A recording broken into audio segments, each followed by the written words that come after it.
I don't think anybody grows up as a kid in a rural community saying, I want to be a retina surgeon. It's so obscure.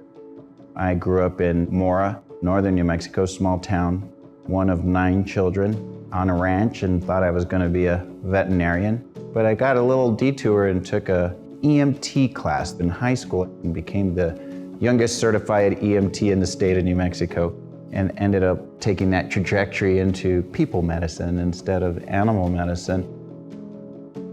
NMSU is a great place for New Mexico kids coming from a small town. It can kind of put you under their wing and get you to grow up a little bit in a very safe environment and give the mentorship that you need. And some of the mentorship that I got there was from Dean Hawkins, who really let me into his research lab, and we started studying reproductive physiology and how that works in the brain. And it was sort of my foray into research, and really got me thinking along the lines of doing not just an MD, but an MD PhD.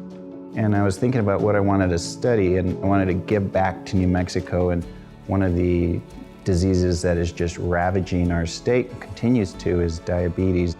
It turned out that that just led directly into so many eye diseases.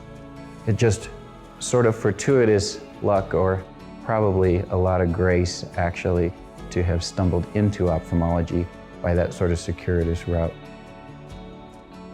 My going to UCLA was just a dream bigger than I could have dreamed at the time.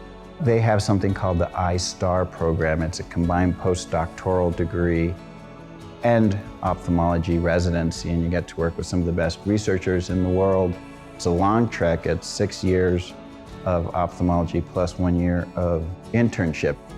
But it was something I was really excited about because I got to push the state-of-the-art limits in the areas of gene therapies and stem cell therapies when it came to eye diseases. And I had some of the best years of my life there in terms of personal growth and learning to become a great ophthalmologist. UCLA was just an incredible place to train, and I'm very fortunate to have been there. I had done all this work on genetic eye diseases, on gene therapy, and I wanted to further my knowledge in that area, and so spent 2 years in a vitreoretinal fellowship in Iowa. And it was just a great place to change gears, really focus on retina, and get ready to come back to New Mexico. I had moved back here, and it quickly became apparent with the physician shortages that I needed to figure out a way to have the biggest impact for the most number of New Mexicans. And then I had an idea of how I wanted my community to be treated. You want to treat patients with just an incredible amount of respect and honor their cultures and their traditions, and at the same time, give them world-class care. In order to make that happen, I was going to have to build it from scratch. And so in the middle of the COVID pandemic in 2020, we started Retina Consultants of New Mexico. We had to bring in people with a lot of experience from a lot of different areas. And that's the essence of a great team, is you're able to meld a lot of different skill sets, but maybe more importantly, they're treated like professionals. In terms of their personal growth, their professional development, we hold them to a high standard of continuing to pursue self-improvement. Hopefully, as a patient, that's what begins to radiate as soon as they walk in here, as there's a group of people who are anxious to see them, excited to see them. And I think that's what the team has really brought to Retina Consultants of New Mexico.